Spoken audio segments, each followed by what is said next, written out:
This is a talent Craig Milverton feared he'd lose forever.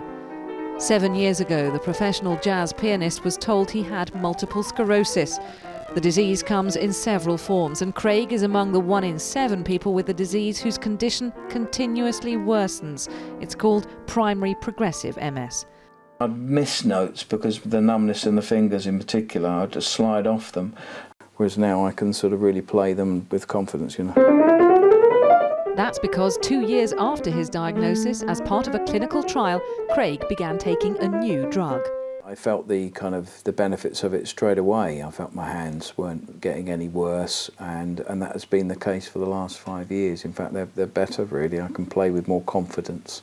So the last 5 years have just really, I suppose, simply saved my life, because I dread to think where I'd have been if I hadn't been on this. So it's been a fantastic thing for me.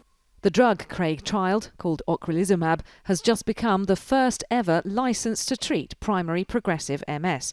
This professor has studied its potential impact. It slows down the need for a wheelchair, for example. So somebody on this drug would have, on average, about 4 years more time before they need a wheelchair.